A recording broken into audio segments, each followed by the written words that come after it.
noches, les damos la bienvenida a la edición central de MBD Noticias. Buenas noches como expresión de deseos, más que nada, Martín. Sí, es cierto. Yo estoy con el buenas tardes hace bastante, pero la verdad es que hoy con la grisura y la oscuridad que hay en la ciudad, producto de la lluvia, del estado del tiempo, hay que decir buenas noches. Sí. Y bueno, y en este contexto estamos para cerrar la semana con información. Sí, empezamos porque hoy es el Día Internacional de la Persona Detenida Desaparecida, motivo por el cual en este momento se realiza un acto en el Centro Cultural Florencio Sánchez, en el Cerro de Montevideo. Participan de esa actividad representantes de la Institución Nacional de Derechos Humanos y Defensoría del Pueblo y el Grupo de Investigación de Antropología Forense. Alguna información importante en este contexto. El periodista y docente Samuel Blixen y el militante de madres y familiares de uruguayos detenidos desaparecidos, Nilo Patiño, publicaron el libro que lleva el siguiente título, Desaparecidos, en busca de la verdad, y brinda información sobre el denominado segundo vuelo que en 1976 trajo desde Argentina a personas uruguayas que habían sido detenidas en el país vecino. La investigación, atención, incluye testimonios que indican que es probable que exista una fosa común en el Batallón 14 de Toledo con las víctimas de ese vuelo. Bien, tendremos el desarrollo de esta información. Hay mucho más. Vamos a repasar los titulares de hoy.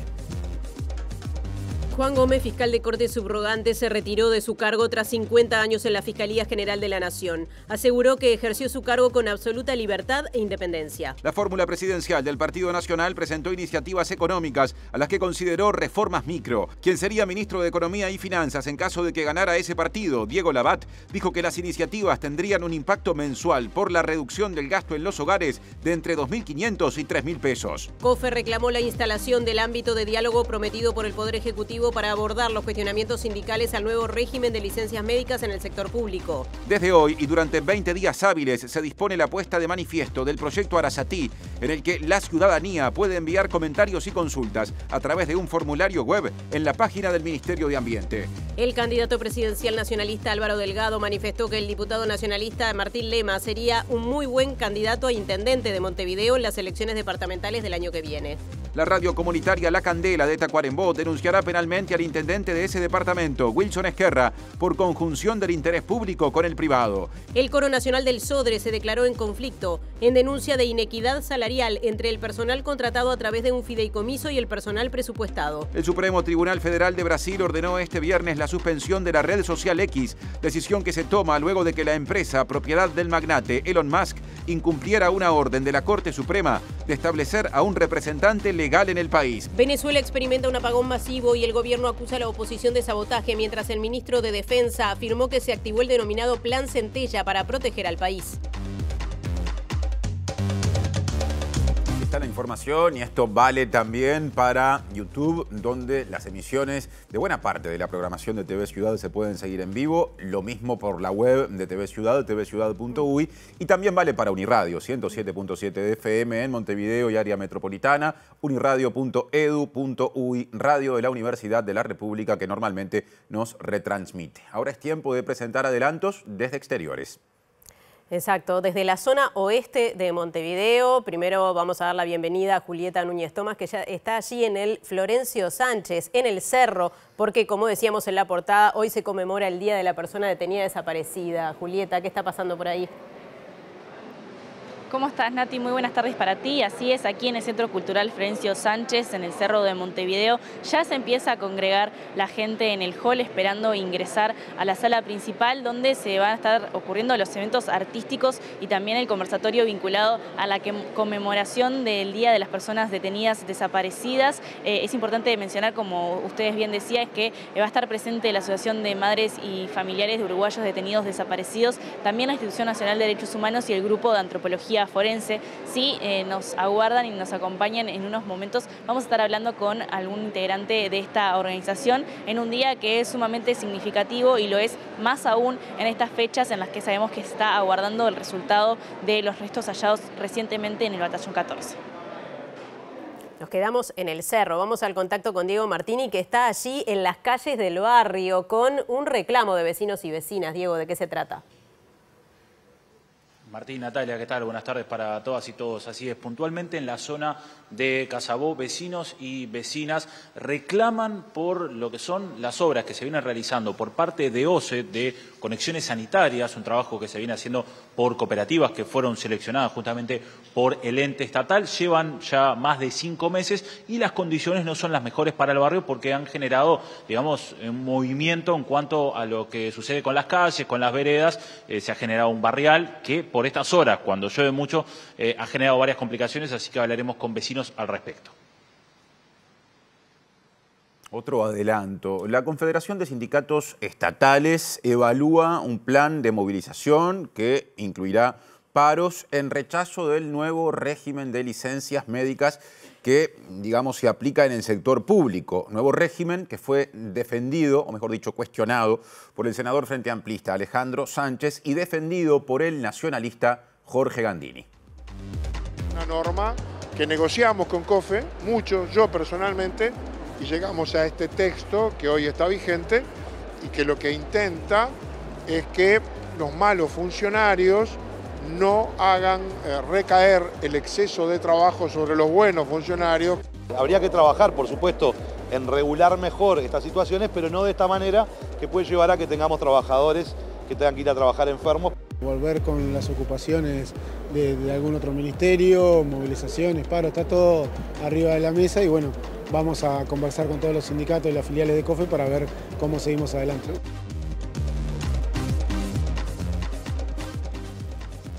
Bien, comenzamos con el desarrollo de la información. Lo veíamos en titulares. El fiscal de corte, Juan Gómez, dejó su cargo y se retiró de la Fiscalía General de la Nación tras 50 años de trabajo en ese organismo, asegurando que ejerció su tarea con absoluta libertad e independencia. Al menos por el momento su lugar será ocupado por la también subrogante Mónica Ferrero. ¿Por qué lo de subrogante? Bueno, eso quiere decir que no hay una designación de una persona que asuma el cargo por un periodo completo, y esto es porque no ha habido acuerdo en el sistema político para alcanzar en el Parlamento las mayorías especiales necesarias.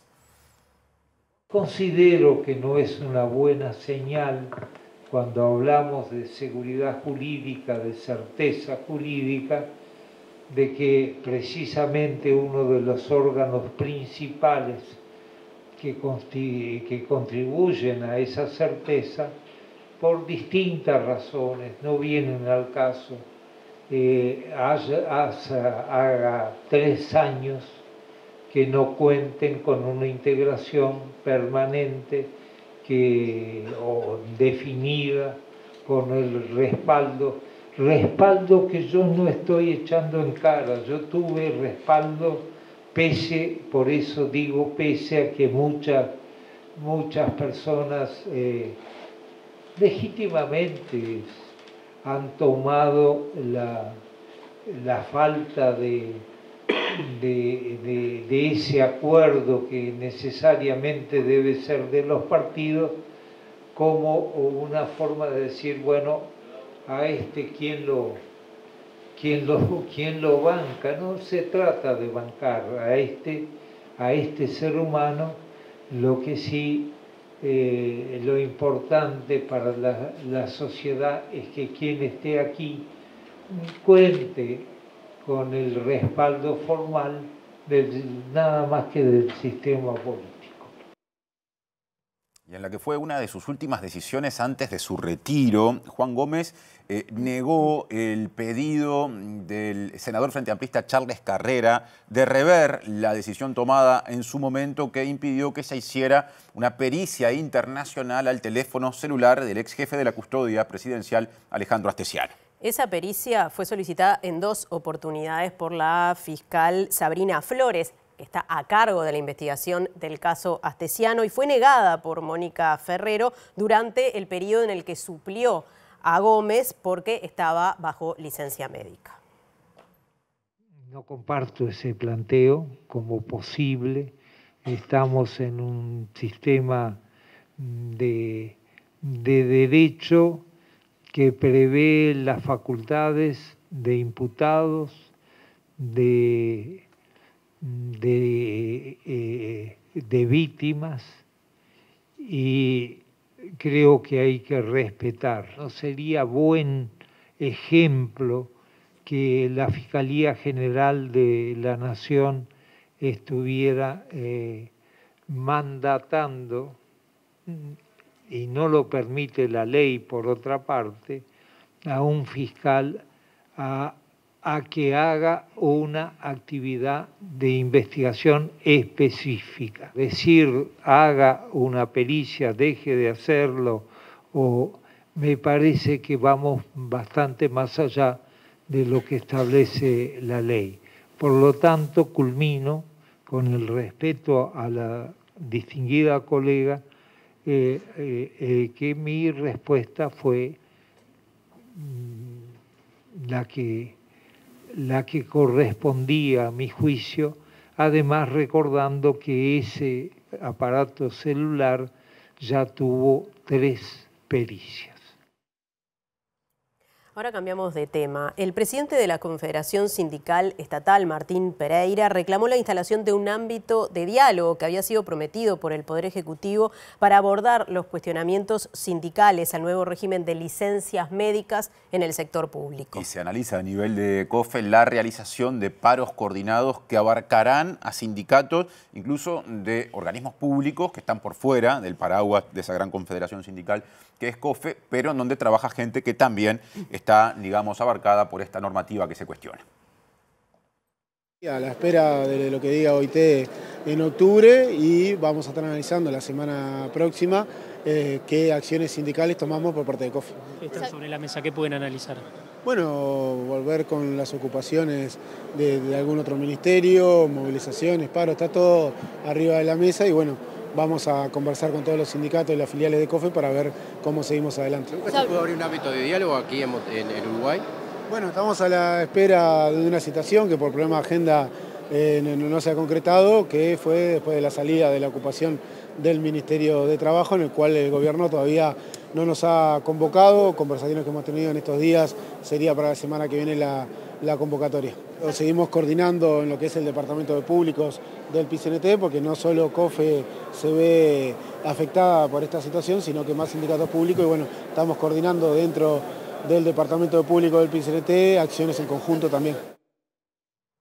Mismo tema, otra voz, la del senador nacionalista Jorge Gandini, que defendió el vigente sistema de certificaciones médicas para el sector público y que incluso dijo que él entiende que difícilmente se cambie, incluso en el escenario de que a partir del año que viene gobierne el Frente Amplio. Aseguró que la actual normativa reconoce el esfuerzo de las personas que cumplen con sus obligaciones laborales y dijo que fue producto de una negociación con COFE.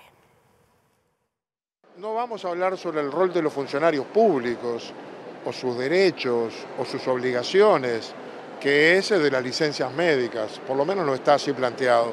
Pero si se quiere, con gusto lo haremos, porque es una norma que negociamos con COFE, mucho, yo personalmente, y llegamos a este texto que hoy está vigente y que lo que intenta es que los malos funcionarios no hagan recaer el exceso de trabajo sobre los buenos funcionarios que nunca se enferman y otros pasan meses de vacaciones a veces, y COFE lo sabe. El Frente Amplio tendrá que hacerse cargo de todas las cosas que dice que va a cambiar si cambia, porque muchas de las que dijo que iba a cambiar cuando ganó en el 2005 no las cambió. Vamos a ver, ¿habrá un nuevo debate? Es probable. Veamos cómo funciona.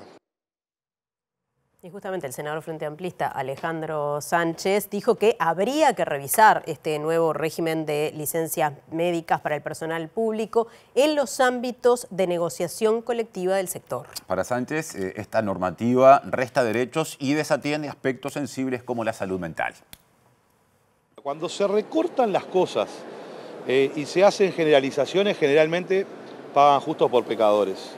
Por tanto, uno de los grandes problemas que tiene la sociedad uruguaya es la salud mental y las dificultades que conlleva la salud mental, y muchas veces termina pasando en trabajadores que están al frente de situaciones, particularmente los del Estado, que están muchas veces en situaciones muy dramáticas.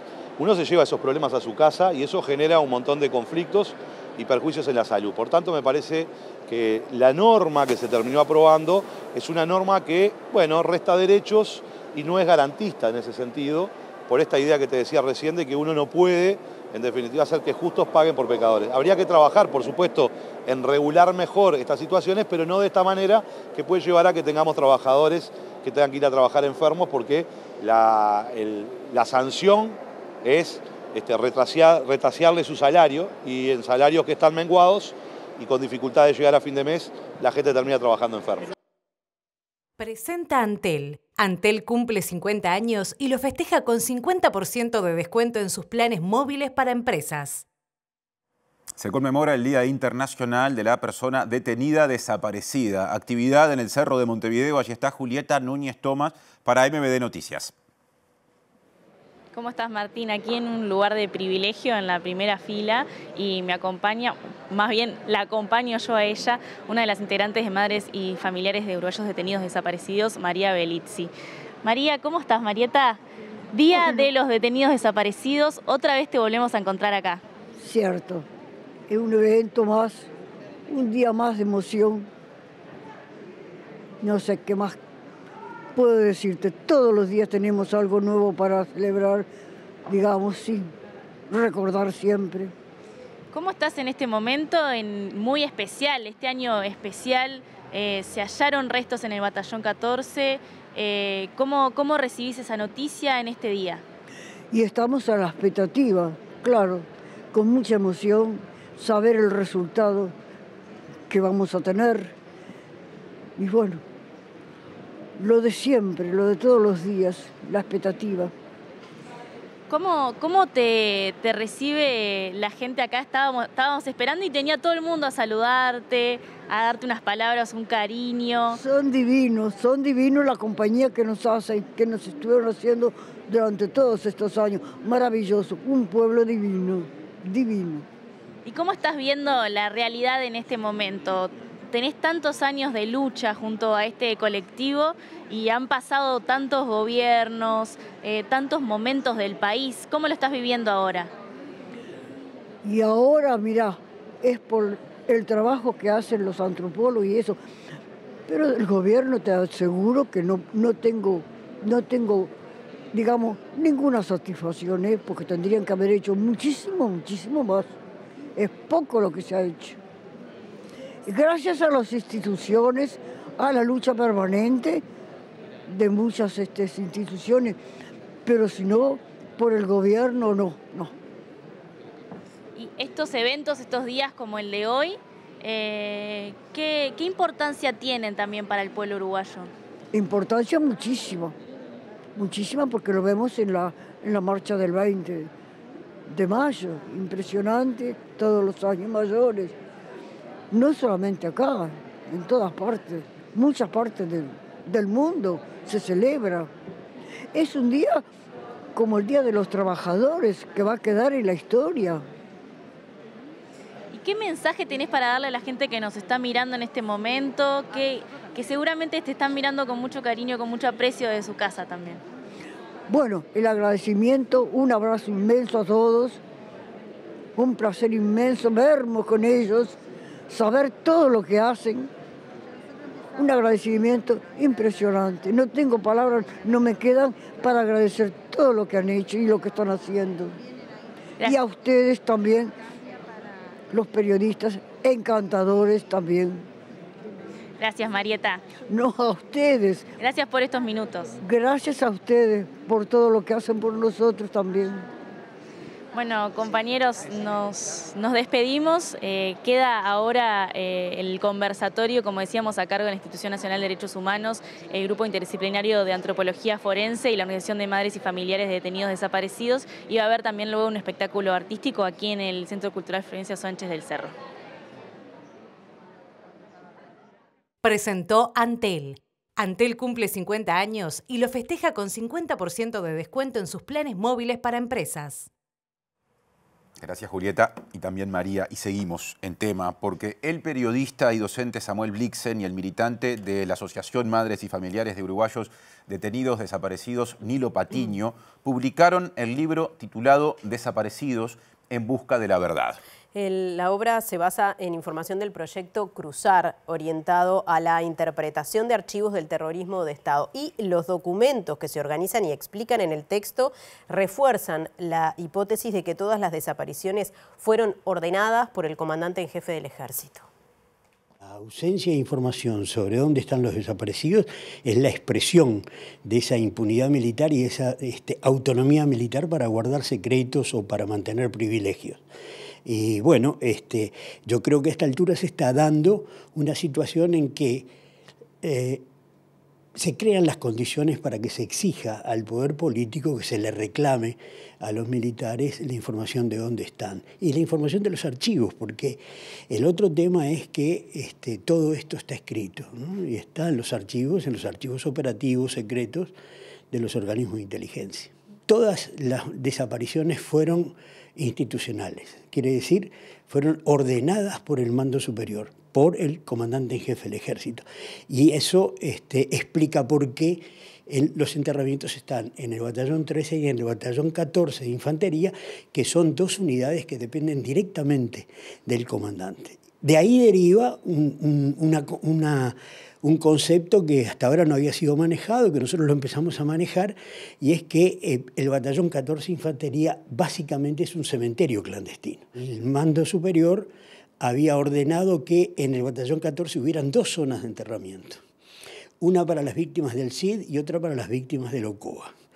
Y eso se está dando, y aparentemente nosotros lo sugerimos, no tenemos pruebas, o sea, no han surgido las pruebas concluyentes todavía, pero que el arroyo Meireles es la frontera entre unos y otros, ¿no? Y este libro, Desaparecidos en busca de la verdad, brinda información sobre el llamado segundo vuelo que en 1976 trajo desde Argentina a personas uruguayas detenidas en el país vecino. Y atención, porque incluye testimonios que aportan datos que hacen pensar que puede haber justamente en el batallón 14 de Toledo, Canelones, una fosa común con las víctimas de ese segundo vuelo mencionado. No se sabe exactamente cuántos fueron las personas, las víctimas que vinieron de Argentina, trajeron de Argentina. Se habla de 21 o 28. Eso depende de lo que hubiera pasado con algunos que fueron asesinados en Buenos Aires. Se sabe de algunos, como Mechoso, por ejemplo, pero no se tiene la certeza. Ahora, es una cantidad muy importante de personas que, según testimonios, tenemos un testimonio de Gonzalo Fernández que dice que los llevaron al 14, o sea, de la base aérea donde bajaron, los llevaron al 14 y ahí los iban ejecutando a medida que bajaban del camión y que incluso hubo una pelea entre dos oficiales. Hay otras versiones que también sugieren que el segundo vuelo, o sea, las víctimas del segundo vuelo fueron enterradas en el 14, lo cual sería además coherente con todo lo que está pasando. Fíjate que el batallón 14 tiene unos 300, entre 300 y 400 hectáreas, ¿verdad? Entonces es una zona muy grande. El día que aparezca la tumba común del segundo vuelo, se va a ver que ahí hubo, primero que nada van a surgir rastros de maquinaria, ¿no? Removiendo la tierra, etc. Hasta ahora no ha ocurrido, pero digamos, falta mucho por excavar en todo el batallón y es posible que el segundo vuelo aparezca ahí, ¿no? Ahora cambiamos de asunto, dificultades con una obra importante de saneamiento. Vamos al oeste de Montevideo, reaparece Diego Martini, que ya tituló bien temprano. Así es, compañeros, volvemos a la zona del cerro. En este caso estamos en el PTI por un tema, digamos, de que está lloviendo mucho y en la zona en la que ahora vamos a estar viendo algunos videos es donde se han producido las mayores complicaciones. Hablamos de hace 5 o 6 meses aproximadamente que diversas cooperativas que fueron contratadas por OCE, que además hay algunas denuncias de que se contrató a militantes justamente para este trabajo, vienen trabajando en la zona, pero la zona no está muy habitable, digamos, ni transitable para vecinas y vecinos. Y vamos a hablar con Yamandú López, que es representante de ellos, de la zona de Casabó puntualmente. Yamandú, ¿qué viene pasando en la zona? Bueno, a medida que se han venido haciendo, buenas noches primero que nada, a medida que se vienen haciendo estas obras, en estos días de lluvia se ha generado bastante problema. Hemos tenido vecinos que estarán viendo las imágenes, que se han caído por el tema de obra, no quedan en condiciones, van avanzando y no terminan el trabajo anterior. Hay como diferentes problemáticas con respecto a las obras que están llevando adelante. ¿Hablaron con autoridades de OCE en su momento, con quienes iban a trabajar? Tuvimos varias instancias de información a los vecinos y varias instancias con el área social y con directores de la OCE que les informamos cuáles eran los problemas y bueno, y no solo eso, sino también genera otro tipo de problema que es con la basura. Ellos vienen dejando montículos de tierra por diferentes puntos del barrio y eso conlleva que el vecino lo vea como un basural y deje la basura también ahí. O sea, son varios los problemas que estamos teniendo. ¿Una zona que se viene trabajando hace 5 o 6 meses? Es una zona que se viene trabajando durante hace tiempo y entendemos que tenemos obligaciones como ciudadanos, pero también entendemos que tenemos derecho a vivir dignamente y creo que las condiciones que ellos vienen dejando las calles no son dignas como para los vecinos poder transitar. ¿Qué complicaciones hay? ¿Personas que no pueden entrar a su casa? Hay de todo. En estas instancias, con el agua se forman barriales totales, cuadras enteras sin poder transitar, los vecinos, los gurises que salen a estudiar, los compañeros y vecinos que salen a trabajar. Hay un montón de problemas que lleva a que, bueno, las niñas y niños que van a los CAIF, en estos días de lluvia, con coche y esas cosas, están imposible transitarlo. Y bueno, y después los vecinos, personas mayores adultas que se han caído, ¿no? por transitar en esas calles. Esto puntualmente es en Casabó. ¿Está previsto que en otras zonas de acá del Cerro se hagan estos trabajos? No tenemos entendido. Sabemos que hay un plan de conexión en Casabó, que lo hemos venido trabajando con ellos y estamos contentos con las obras porque en realidad se está regularizando la OCE, pero también entendemos que tenemos derecho de vivir correctamente o por lo menos que los trabajos se lleven en tiempo y forma. Me he tomado el trabajo de hablar con los trabajadores y lo que te transmiten ellos es que a ellos los apuran de conectar tantos metros durante determinado tiempo y van quedando trabajo para atrás, pérdidas que después los vecinos vamos denunciando y que llevan tiempo que se vayan a arreglar, ¿no? Bien. Gracias, Amandú. Por favor, a las horas. Bien, ahí veíamos en imagen entonces lo que es este trabajo de conexiones que vienen haciendo diversas cooperativas de trabajo conformadas justamente para estos llamados que abrió OCE, que además hay algunas denuncias de que las cooperativas tenían un fin para personas en situación de vulnerabilidad o contexto crítico y se ha contratado a muchos militantes. Esto ha sido denunciado, así que es otra punta para investigar.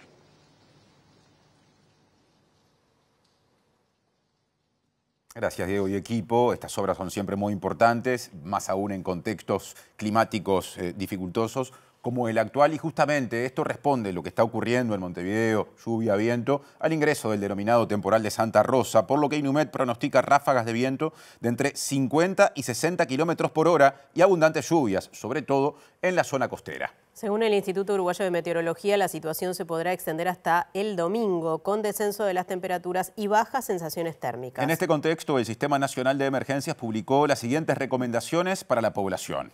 No dejar solas a las personas más vulnerables, como niñas, niños, personas mayores, personas con discapacidad y personas enfermas. Mantener a los animales domésticos en lugares protegidos. Retirar del entorno objetos que puedan ser impulsados por el viento. También cerrar y asegurar puertas y ventanas exteriores. Evitar permanecer al aire libre y, en caso de tener que hacerlo, usar abrigo y calzado impermeable. En caso de tener que circular en vehículo, el SINAE sugiere evitar cruzar por caminos, calzadas o puentes inundados. Si se identifica actividad eléctrica, el organismo recomienda alejarse de espacios abiertos y evitar refugiarse bajo los árboles. Además, en caso de advertir cables de tendido eléctrico caídos, se exhorta a no tocarlos y a reportar estos hechos al 911. Bien, entramos al diario de campaña, como te gusta decir, Martín, es así, el diario de campaña. El Partido Nacional presentó una serie de propuestas programáticas para abaratar el costo de la canasta familiar, que generaría un ahorro de entre 2.500 y 3.000 pesos por hogar. Claro, el candidato presidencial Álvaro Delgado aclaró que esta política abarcaría 5 grandes rubros en términos de productos, ¿no? Alimentos, productos de higiene, productos tecnológicos, tarifa de energía eléctrica y también tarifas de combustibles. Cambios normativos que fomente la competencia, tiene que ver con modificaciones fundamentalmente de decretos, con simplificaciones a los procesos de importación y la desburocratización general, Acá hablábamos de una descontaminación burocrática del Estado bien importante. Con la baja de aranceles de algunos productos, que va a significar obviamente renunciamientos económicos del Estado. Con la revisión de paramétricas en las tarifas públicas y también teniendo una particular atención en la frontera con política frontera. Hay un capítulo en nuestro programa de gobierno que tiene que ver con política frontera, una situación bien particular, muchas veces oscilante. Vamos a comenzar a trabajar por 5 ejes, que son como 5 ejes sobre los cuales vamos a trabajar en el costo para que le impacte directamente a los hogares y a las familias. Higiene personal, artículos de higiene personal, alimentos, artículos de tecnología, energía eléctrica y combustibles. Álvaro Delgado también dijo que el diputado nacionalista Martín Lema sería un muy buen candidato a intendente de Montevideo en las elecciones departamentales del año que viene. Recientemente Lema comparó al actual gobierno departamental de Montevideo con un elefante enfermo. ¿Lanzó la candidatura de Lema a la intendencia? No, le dije que necesitamos también en Montevideo, en Canelones, poner los mejores hombres del Partido Nacional. ¿Por qué Lema es el indicado? En el marco de la coalición republicana y también instalar la discusión sobre las gestiones departamentales. A mi juicio han sido muy malas en Montevideo, después de 35 años los principales problemas de Montevideo no se han solucionado. ¿Qué ventaja tiene Lema? Muchas ganas, muchas ideas y recorre mucho Montevideo, así que sería un muy buen candidato en la coalición republicana en nombre del Partido Nacional. Para mí es un honor que el candidato esté haciendo ese tipo de referencias. Oportunamente se verán ese tipo de circunstancias. Yo sí estoy empecinado de terminar con este elefante de 35 años que es la Intendencia de Montevideo, que es un elefante que institucionalmente, aparte, por la burocracia, por la lentitud, por la falta de respuestas, está enfermo y hay que generar un diagnóstico y un tratamiento. Esta lista, y particularmente Martín, tiene el compromiso de darle a Montevideo la esperanza de poder tener un gobierno nacional y uno departamental. Y un gobierno departamental que pueda tener sinergia, trabajar juntos, hacer cosas que durante 35 años están esperando en Montevideo.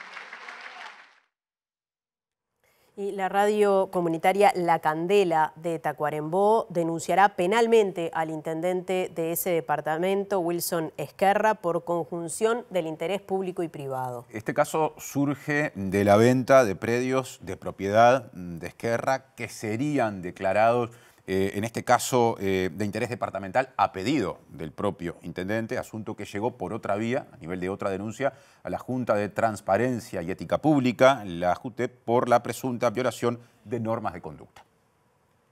Iniciamos una investigación periodística, solicitamos información registral del padrón y además teniendo acceso a lo que era el expediente donde estaba la solicitud del intendente, denunciamos públicamente el día 12 de junio de que acá podíamos estar frente a un caso de conjunción del interés particular con el público.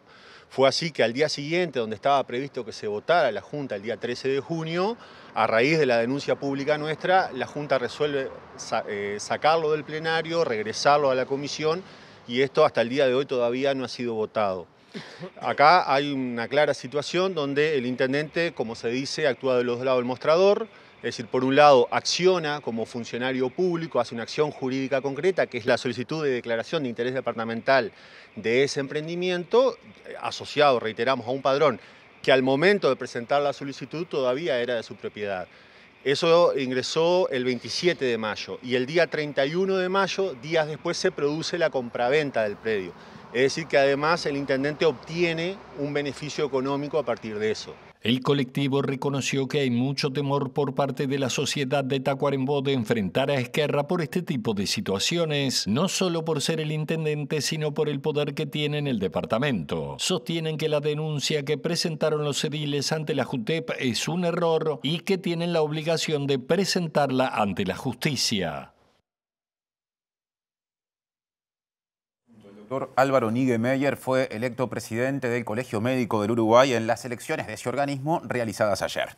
La lista de Niggemeier, que es cardiólogo, especialista en medicina interna e intensivista, se impuso sobre otras 4, quedando en segundo lugar la corriente encabezada por el exministro de Salud Pública, Daniel Salinas. En tercer lugar se ubicó la lista 8, liderada por el expresidente del Colegio Médico, Glauco Rodríguez. En cuarto lugar se posicionó la lista 3, vinculada a la Federación Médica del Interior, liderada por Daniel Ayala. Y en último lugar quedó la corriente encabezada por Daniel Montano, presidente del Sindicato Anestésico Quirúrgico. Presenta Mercado Agrícola de Montevideo, en el corazón de un barrio donde late la ciudad. Mercado de Historias. Mercado de Historia.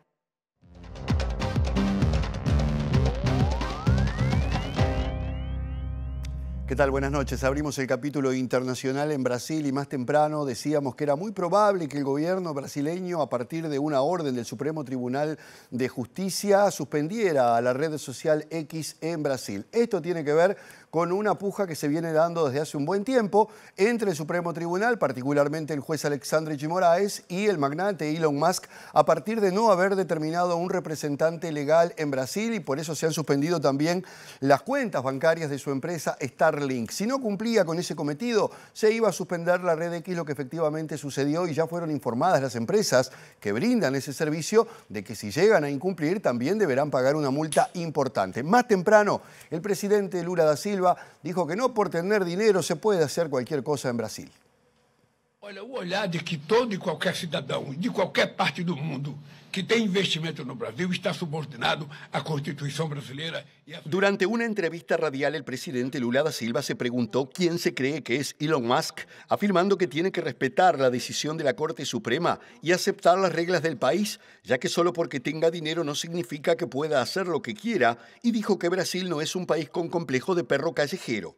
La Corte Suprema bloqueó este jueves las cuentas bancarias de la empresa de Internet Starlink, propiedad de Musk, mientras que por un caso paralelo, el Supremo Tribunal Federal suspendió hoy la red social X en el país y estableció que se impondrá una multa de 50.000 reales, casi $9.000 diarios, a cualquier persona o empresa que utilice cualquier subterfugio como VPN para acceder a dicha red social. En abril, el juez Alexandre de Moraes abrió una investigación contra Musk, acusándolo de reactivar cuentas cuyas suspensiones habían sido ordenadas por los tribunales en el marco de la lucha que el magistrado lleva adelante contra la desinformación y por la que ha ordenado bloquear las cuentas de figuras influyentes de los movimientos ultraconservadores brasileños. Elon Musk, que calificó la medida de ilegal, también es objeto de una investigación de la justicia brasileña contra milicias digitales que apunta al presunto uso ilegal de recursos públicos por Bolsonaro y su círculo íntimo para orquestar campañas de desinformación en Internet durante su presidencia. Y Venezuela, en medio de la polémica generada a partir del resultado de las elecciones, en medio de las confrontaciones, sufrió hoy un apagón importante que se verificó en la gran mayoría del país. El gobierno venezolano dijo que se trata de un sabotaje y el ministro de Defensa, Vladimir Padrino, dijo que se ha activado justamente un plan para poder enfrentar esta situación y apuntaron justamente a que allí hubo una actitud de los fascistas que pretenden alterar la vida de Venezuela. El ministro de Defensa de Venezuela, Vladimir Padrino López, anunció que ante el apagón que se registró en el país, activó el Plan Centella, que consiste en cubrir cualquier situación a nivel nacional y que el gobierno ha sacado todas las unidades motorizadas, camiones, vehículos tácticos y no tácticos para apoyar al pueblo en su desplazamiento, según dijo. Asimismo, afirmó que las Fuerzas Armadas están desplegadas en todas las fronteras del país y que hasta el momento no se ha reportado ninguna incidencia, asegurando que el Comando Estratégico Operacional activó el Sistema Defensivo Territorial, así como una fuerza de choque que incluye a un centenar de oficiales ingenieros eléctricos e hidráulicos para dar atención a los distintos servicios básicos en el país.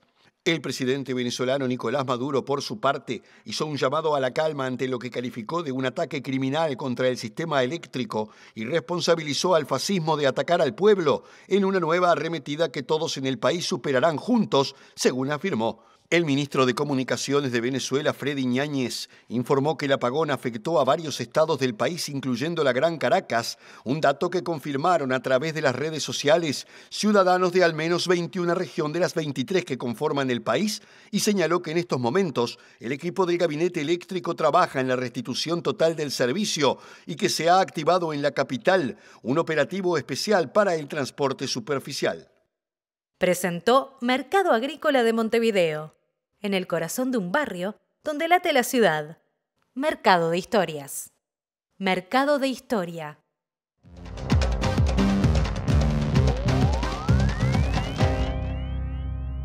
Viernes y lo sabemos porque tenemos a Valeria Tanco con nosotros. ¿Cómo estás, Vale? ¿Cómo andás, Nati? ¿Todo bien? Bien, con el recorrido que solés hacernos por distintos enfoques del arte y la cultura. Ahí está. Y hoy tenemos un recorrido que va en 2020, actualidad reciente, y también va por todo Montevideo de diferentes maneras. Porque no sé si estás de acuerdo, pero Whisky es una película, por más que tenga toda una parte que se cuenta en Piriápolis, es una película montevideana. Muy montevideana, sí. Es tremendamente. O sea, se me viene la imagen, ¿no? De la cortinita bajando, subiendo, la bajando, la fábrica de medias. Claro. Esta película de Pablo Stoll y Juan Pablo Revela, que es un hito para la cinematografía uruguaya, cumple 20 años. Increíble. Ahora, es increíble que ya tenga 20 años. Es impresionante y que se haya estrenado en 2004. Yo la vi el otro día, de nuevo. Hacía mucho que no la veía, y me pasó una cosa increíble, que es que como generacionalmente ya estoy ahí, Pablo Stoll y Juan Pablo Revela eran muy jóvenes, no eran de esta generación cuando hicieron Whisky, que retrata una generación de cincuentones, cuarentones largos, no sé, por ahí, ¿no? Bueno, me pasó que cuando la vi, me desgarró. Uy, ahora estoy ahí. Sí, y es desgarradora, o sea, tiene mucho humor, tiene esto de lo rutinario, de lo pequeño, de lo ínfimo, mezclado es una historia con las mínima, historias. típicamente uruguaya, ¿no? Sobre todo montevideana, pero creo que hay uruguayos, hay de todos los lugares un poquito. Sí, también. Urbana, digamos, ¿no? Sí, es urbana, es bastante urbana. Y bueno, tiene un dolor, tiene la parte... Tremendo. Es tremendo. Lo que les pasa a estos personajes. Sí. Si no la vieron, tienen oportunidad de verla. Va a estar los miércoles a las 21 horas en 35 milímetros en Cinemateca hasta el 25 de septiembre inclusive. Y además allí va a haber un Q&A, como se llama ahora, que son preguntas y respuestas, que va a estar Pablo Stoll y van a haber invitados también, ¿no? Bien. Así que bueno, los invitamos y también celebramos con Fernando Epstein, que fue el productor y el editor de esta película y parte de este equipo. Estos 20 Qué equipo, años. ¿no? Qué equipo, impresionante, impresionante. Bueno, no los vamos a hablar de a uno porque son todos increíbles. También hoy, particularmente hoy, se cumplen 20 años del fallecimiento de Mario Lebrero, que fue el 30 de agosto de 2004, a los 64 años. Lebrero es, pienso, un escritor imprescindible, un rompegéneros que transita desde la literatura del yo hasta la novela de espías, y que tiene este vínculo también con Montevideo de alguna manera, porque es la ciudad en la que más vivió y es la ciudad que está ahí, ¿no? Es uno de los autores que se piensan cuando uno piensa en Montevideo. Hay muchos. Muchísimos. Y muchas. Y muchos y muchas más de las que de repente pensamos, por supuesto, de primera vez, ¿no? Así. Bueno, hay dos editoriales que últimamente han publicado su obra. Una es Penguin Random House. La más reciente publicación de este grupo editorial es esta que tengo por acá, que es Cartas a la Princesa, que son cartas de Mario Lebrero a Alicia Jope. Son cartas que empiezan en su vínculo, que era como de médico-paciente, de alguna manera ella es psiquiatra, también empezó siendo médico general, esas cosas de Lebrero, ¿no? Sí. Y tuvieron un vínculo durante muchísimos años y derivó en una relación sentimental. Sí, claro. Muy conocida esa historia, ¿no? Muy conocida. Y acá están las cartas que él le mandó desde Buenos Aires y en el que ese vínculo se lleva a esa relación que está, además, que lo lleva a él a vivir a Colonia, ¿no? Con ella y con el hijo de Alicia. Y por otro lado, desde Criatura Editora, está recién salido del horno, me encanta, tiene olor a nuevo este libro. Qué rico el olor del libro, ¿no? Sí, libro nuevo. Es una edición fabulosa. Ay, sí. Es una edición fabulosa de La Ciudad, que es la primera novela de Mario Lebrero. Es una edición que además incorpora las ilustraciones de Alfredo Sodergit, en una combinación ahí, que ya las vimos, bueno, ¿no? Son increíbles, están por ahí. Sí. Son impresionantes. Un gran ilustrador uruguayo. Impresionantes, que además es realizador. Nosotros estuvimos, su último corto es Los Carpinchos, que también se los recomendamos. Divino. Toda la obra y el trabajo de Alfredo. ¿Cómo olvidar algunos de esos dibujitos que forman parte? Aparte, bueno, eso, el realizador, el cuento, todo lo que hay atrás. Sí, totalmente. Y bueno, y de la ciudad y de Mario Lebrero y de esto es muy difícil porque es una novela que es muy de imágenes y al mismo tiempo es muy onírica. Entonces, ¿cómo fue llegar a entablar un diálogo con esta novela específicamente de Mario Lebrero? Nos lo cuenta el propio Alfredo. Ahí está, vamos a verlo. Ilustrar un libro como La ciudad es un desafío bastante importante, en primera instancia, por lo que significa Mario Lebrero para la literatura uruguaya. Partimos de la base de que hay que dialogar con un autor que ha sido muy importante. Pero una vez asumido este riesgo, aparecen otras dificultades. Cómo representar en imágenes lo que el texto propone. Y si bien este es un texto que todo el tiempo está construyendo atmósfera, es un texto onírico, ominoso, está bastante marcado por lo que hay en el entorno. Y es también un texto visual.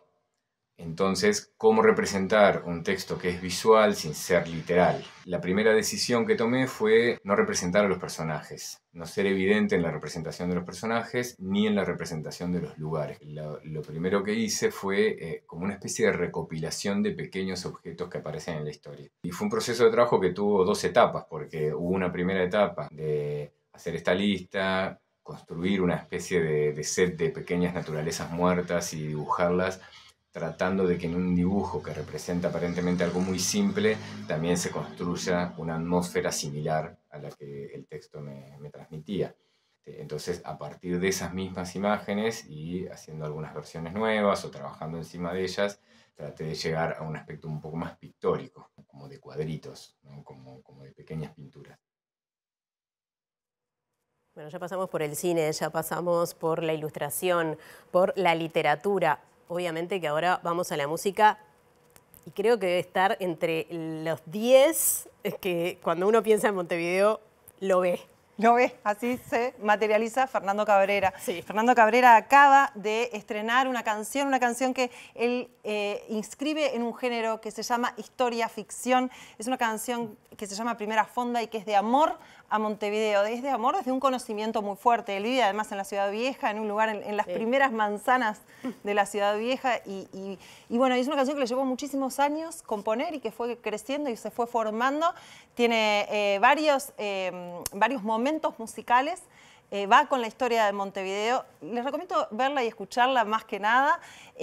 La producción artística además es de Martín Buscaglia. El propio Fernando Cabrera la fue a buscar. Qué bueno. Y hay un audiovisual que acompaña, una visual que acompaña. Lo estamos viendo. Que la hizo el Tunda Prada y desde su estudio. Un nombre de esta casa además. Además, y que es hermoso. Y que está con un trabajo con Montevideo de los 300 años y esto le vino como para hacer otro tipo de investigación y ir para otro lado.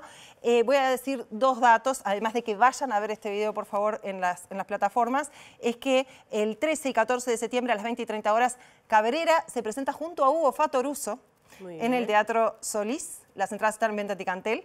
Y el 8 de noviembre en la Sala Citarrosa repite con Bolsa de Nylon en la rama de un árbol esta banda con la que hace un encuentro maravilloso en la que toca temas que había dejado de tocar. Y también les recomiendo si quieren enterarse de cómo es toda la historia de esta canción, es que vean en 300, hoy en el streaming de TV Ciudad, que tenemos los viernes en vivo de 11 a 1. Conduce Valeria, por supuesto. Tuvimos una conversación con Fernando Cabrera largo y tendido sobre este tema, así que se las recomiendo también. Un montón de recomendaciones. Vamos a escucharlo, me imagino. Por supuesto que sí. Sobre su renuncia, pobre hombre, es un piloto de desecho.